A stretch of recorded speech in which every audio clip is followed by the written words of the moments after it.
The lights have finally gone out at InfoWars. After nearly 30 years, the far-right conspiracy site led by Alex Jones stopped broadcasting and shut down its Austin headquarters. It's being liquidated to compensate families of the Sandy Hook mass shooting. They won a $1.4 billion judgment against Jones after he spent years hounding them and falsely calling the shooting a hoax. Now, the satirical newspaper The Onion is on the verge of taking over InfoWars, although a Texas appeals court temporarily has the deal on hold until at least May 28th. But Jones is vowing to fight on, clothed or not. We've already checked with lawyers, so they're in deep. I'm already suing the Democrat Party law firms, already got civil rights lawsuits.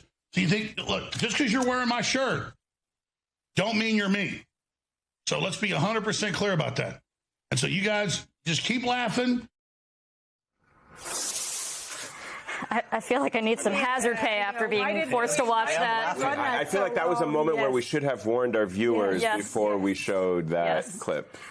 Joining us now to discuss, if they're not too traumatized, are Brandy Zadrozny, senior enterprise reporter for MS Now, and comedian Jason Selvig, one half of the Good Liars comedy duo. So, Brandy, you have covered... Yeah, welcome to my world. Yeah.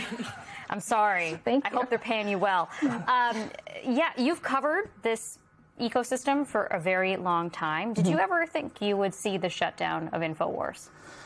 I hoped. And yet, like, we do have to say, like, Alex Jones still has a show, right? He is still making his show somewhere. We won't send viewers to that show. But, like, this is a really important moment, even though he still has his show somewhere, because InfoWars has been, for some, like, nearly 30 years, been promoting the craziest conspiracy theories, all the way back to the Oklahoma City bombing, right? Which he still propagates on his show.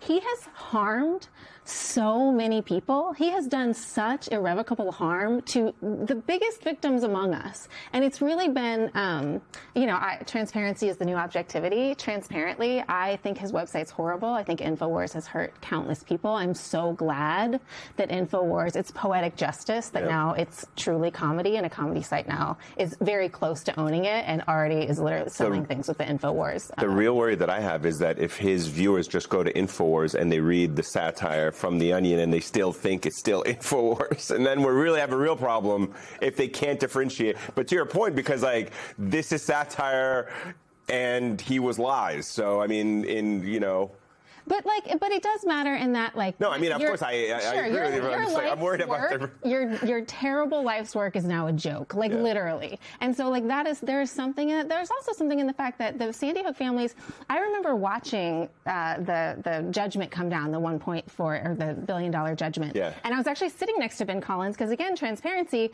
Ben Collins was a colleague of ours on the disinformation beat, but because the world is so weird, he's now CEO of The Onion and doing a really good job, weirdly.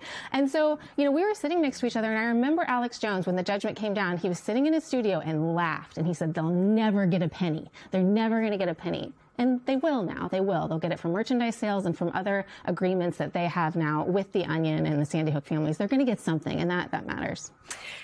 It's hard to talk about just how bizarre the world of Alex Jones is. Because on the one hand, as you well know, there's all of the hatefulness that he pushed for so many years that really hurt tragic survivors in the aftermath. He was a leech that was using their pain and suffering for his own financial gain through his empire.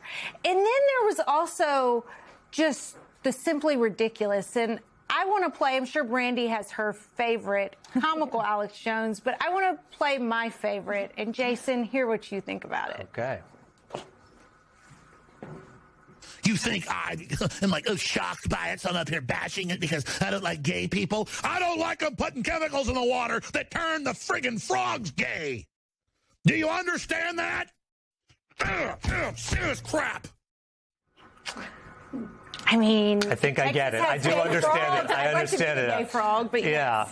I mean, look, I've been to a lot of Trump rallies, and if you talk to somebody who's wearing an InfoWars shirt, they're going to tell you some really out there conspiracy theories. Like, I talked to somebody in North Carolina right before the election who said that he thought that the hurricanes that were created were created by the government, and they were hitting the United States on purpose, and the government was making them stronger. And he also said he got all of his news from InfoWars. So this is not a big loss that Alex Jones is going off the air. But like you said, he still has a megaphone and a platform. But also, with him off the air, there's also lots of other conspiracy theorists who have filled the void right now.